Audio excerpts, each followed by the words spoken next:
Hello everyone, I'm Mr. Parallel, and welcome back to another episode of Parallel Synchronized Awesomeness. Today we're going to talk about the campaign for Call of Duty Modern Warfare 2. Call of Duty Modern Warfare 2 is the follow-up to 2019's Call of Duty Modern Warfare campaign. At the end of Modern Warfare 2019, we saw Captain Price sitting with Laswell and discussing the creation of Task Force 141 and its prospective members. Modern Warfare 2 picks up some time after that, and Task Force 141 is in full effect and under the command of General Shepard. The game's plot is nothing we haven't seen before. It basically consists of another bad guy wanting to do bad things. In this case, it's Hassan Ziani, who is trying to acquire missiles in order to exact revenge for the death of an Iranian general, Ghobrani. The main characters in this game are fantastic. They're very well fleshed out and the voice acting is top-notch. The members of 141 are especially standout, not only in their unique personalities, but the way they interact with each other. Task Force 141 consists of Captain John Price, Sergeant Kyle Gaz Garrick, Lieutenant Simon Ghost Riley, and Sergeant John Soap McTavish. McTavish is by far the weakest of the bunch in terms of characterization.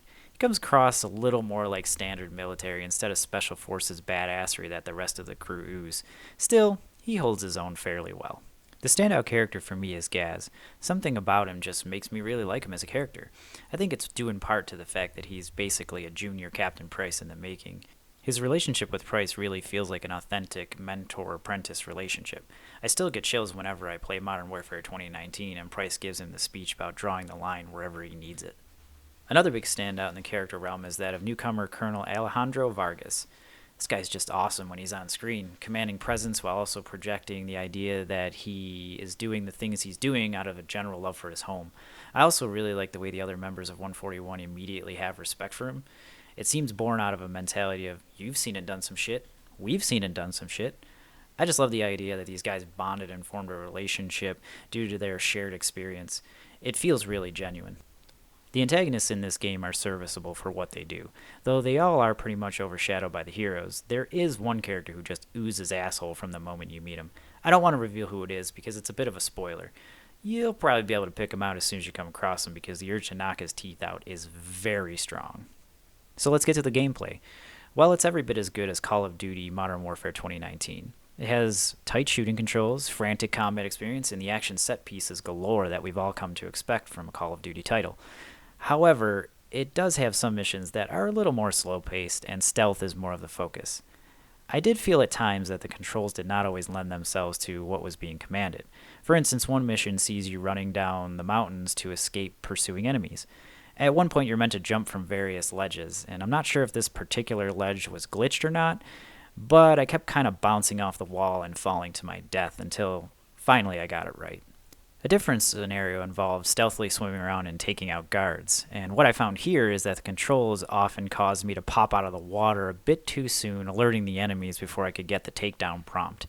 Keep in mind I was playing on PC with a mouse and keyboard, so your mileage may vary. Another sort of minor annoyance was the introduction of armored enemies. These guys just act as bullet sponges, and let's be honest, nobody likes bullet sponges. While I do realize that they were introduced to make the firefights more strategic, they don't really react to being shot. Since the game for the most part is going for a realistic approach, these enemies probably should react to the fact that they're being impacted by rounds.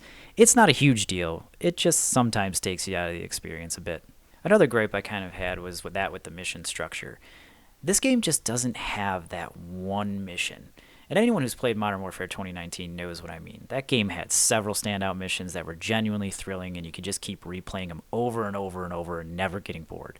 Clean House, The Wolf's Den, and Piccadilly were true standouts. This one just doesn't have that. It does have one mission called Alone that, while thrilling in its own right, just doesn't match the awesomeness of the missions from the previous game. There was also another personal big disappointment for me, particularly in the late game. I don't want to spoil too much, but when you finally get to go toe-to-toe with that asshole I mentioned earlier, there is one catch. He has a tank. The basic strategy was to run around the arena and try to blow up the tank. But once that's done, this character is just done, and it all just kind of felt unsatisfying for me. I would have much rather an up-close and personal experience with dispatching him. The last thing I want to mention that was a bit of a bummer was a short-lived appearance by Farah. If you remember from Modern Warfare 2019, she was quite a huge presence in that game, and she was a very intriguing character. She does come in to help out with one mission, but then just kind of fades back and goes back and fights her own fight again. It really felt like a wasted opportunity to show more from her character. So at the end of the day, while there were few minor annoyances for me, they really can be chalked up to a personal gripe.